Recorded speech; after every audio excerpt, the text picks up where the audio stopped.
आज इस एपिसोड में मेरे राजसमंद नगर परिषद से कुछ प्रश्न हैं।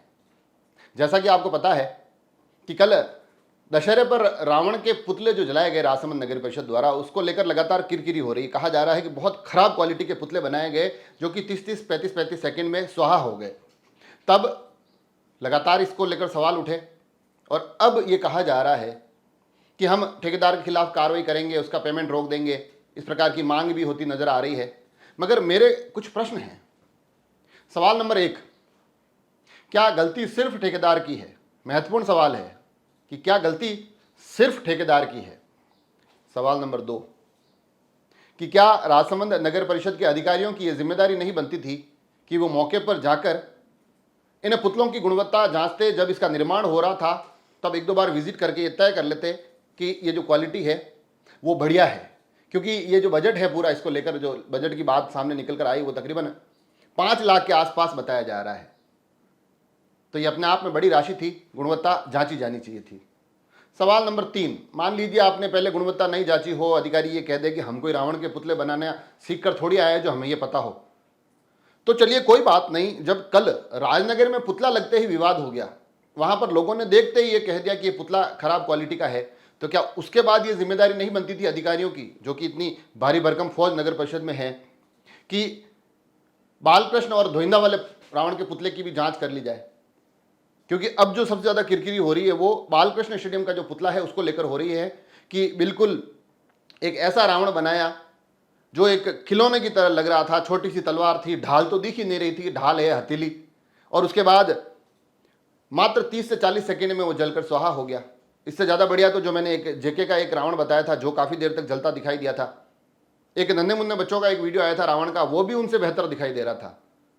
तो क्या ये अधिकारियों की जिम्मेदारी नहीं थी कि विवाद के सामने आने के बाद तो थोड़ी चीजों को जांच लेते, तो ये किरकिरी नहीं होती? और चौथा सवाल जो कि सबसे ज्यादा जरूरी, सबसे ज्यादा महत्वपूर्ण है, चौथा सवाल ये है कि चलिए ठीक है, आप ठेकेदार के खिलाफ भी कार्रवाई कर लेंगे, आप दूसरी बातों की लीपापोती भी कर देंगे, मगर ये जो मान्यताएं चलती आ रही है, ये जो परंपराएं, ये जो पर्व चलते आ रहे हैं, इन खराब पुतलों के कारण जो ये पर्व मजाक का पात्र बने हैं, जो मखौल का हिस्सा बने हैं, क्या इसकी भरपाई हो पाएगी? ये एक बहुत बड़ा सवाल है कि जिस तरह से इन पर्वों का इस पूरे प्रकरण में मजाक बना है वो अपने आप में एक गंभीर विषय है। इसकी भरपाई कौन करेगा? तो अब यहां से जो चीज निकल कर आती है, तो क्या सिर्फ ठेकेदार के खिलाफ कार्रवाई होकर ही इतिश्री कर दी जाएगी, उसका पेमेंट रोक दिया जाएगा? क्या इसका दोष दूसरे चेहरों तक नहीं जाता है जिसकी जद में अधिकारियों से लेकर जनप्रतिनिधि तक खड़े दिखाई देते हैं? तो ये सारे सवाल उन्हीं से हैं और ये जवाब उनको आगे आकर देने चाहिए, क्योंकि यहाँ जन भावनाओं का विषय है, यहाँ सांस्कृतिक उत्सव और पर्वों का विषय है। यहाँ पर कहीं ना कहीं गुणवत्ताओं की अनदेखी और पैसे के अपव्यय का विषय है, वो पैसा जो राजसमंद की जनता का है।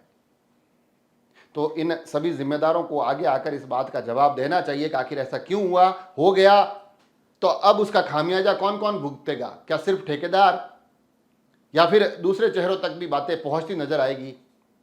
और तीसरा, ये एक संकल्प की ऐसा पुनः दोहराया नहीं जाएगा। और अगर मैं आपसे भी आग्रह करता हूं दर्शकों से कि इस वीडियो को उन अधिकारियों तक, उन जिम्मेदारों तक ज़्यादा से ज़्यादा आप पहुंचाए, ताकि वो देखे और उन्हें ये समझ आए कि हमें जनता के इन सवालों के जवाब देने हैं, क्योंकि ये सवाल राजसमंद एक्सप्रेस के नहीं, ये सवाल राजसमंद नगर के हैं।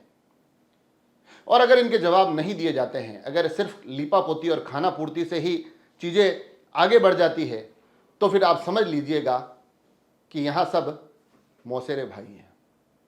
जुड़े रहे राजसमंद एक्सप्रेस से। धन्यवाद।